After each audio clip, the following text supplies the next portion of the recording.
શ્રી મેઘવંશી ગુર્જર યુવા મંડળ ટ્રસ્ટ દ્વારા રક્તદાન કેમ્પ યોજી સાંસદ વિનોદભાઈ ચાવડાને શુભેચ્છાઓ અપાઈ।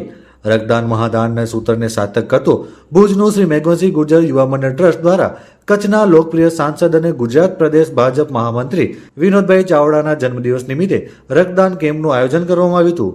આ રક્તદાન કેમ્પ ભુજના જીવનજ્યોત બ્લડ બેંક મધ્યે રાખવામાં આવ્યું હતું। કચ્છના લોકપ્રિય સાંસદ અને ગુજરાત પ્રદેશ ભાજપ મહામંત્રી વિનોદભાઈ ચાવડાની બોડી લોકચાહના અને શ્રી મેઘવંશી ગુર્જર યુવા મંડળ ટ્રસ્ટના યુવાનોની મહેનતથી અનેક લોકો આ કેમ્પમાં જોડાયા હતા।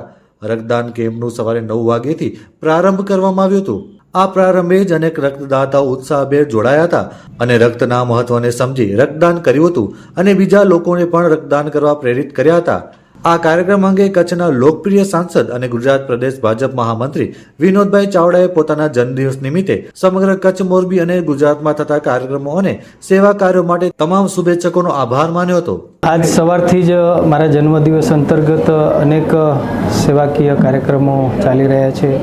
દિવ્યાંગો માટેના, એજ્યુકેશનના, એ સિવાય પણ આરોગ્યના અલગ અલગ પ્રકારના સેવાકીય પ્રવૃત્તિઓ ચાલી રહી છે। આજે સમસ્ત અખિલ કચ્છ મેઘવંશી ગુર્જર સમાજના યુવા મંચ દ્વારા આજે બ્લડ ડોનેશનનું પણ આયોજન કરવામાં આવ્યું હતું। સૌ મિત્રોને હું ઘણી શુભકામના, શુભેચ્છા પાઠવું છું અને ઘણા બધા અલગ અલગ કાર્યક્રમો થઈ રહ્યા છે। એમાં આપણા માટે જીવનમાં સૌથી મૂલ્યવાન જરૂરિયાત જ્યારે રક્તદાનની ખૂબ જ અતિ મહત્ત્વની જરૂરિયાત ઊભી થાય ત્યારે પડતી હોય છે અને જે રક્તદાનના માટે આજે બધા જ નવયુવાન ભાઈ બહેનો આગળ આવી કરીને સરસ મજાનો કાર્યક્રમ કર્યો છે ત્યારે એમને ખૂબ હું શુભકામના અને શુભેચ્છા પાઠવું છું। દરમિયાન શ્રી મેઘવંશી ગુર્જર યુવા મંડળ ટ્રસ્ટના ટ્રસ્ટી રમેશભાઈ દાફડાએ આ કાર્યક્રમ અંગે વિગતો આપતા જણાવ્યું હતું કે કચ્છના લોકપ્રિય સાંસદ અને ગુજરાત પ્રદેશ ભાજપ મહામંત્રી વિનોદભાઈ ચાવડાના જન્મદિવસ નિમિત્તે આજે જે રક્તદાન કેમ્પનું આયોજન કરવામાં આવ્યું છે એ આયોજનમાં ફક્ત ટ્રસ્ટના ટ્રસ્ટીઓની મહેનત નહીં પરંતુ ટ્રસ્ટમાં જોડાયેલા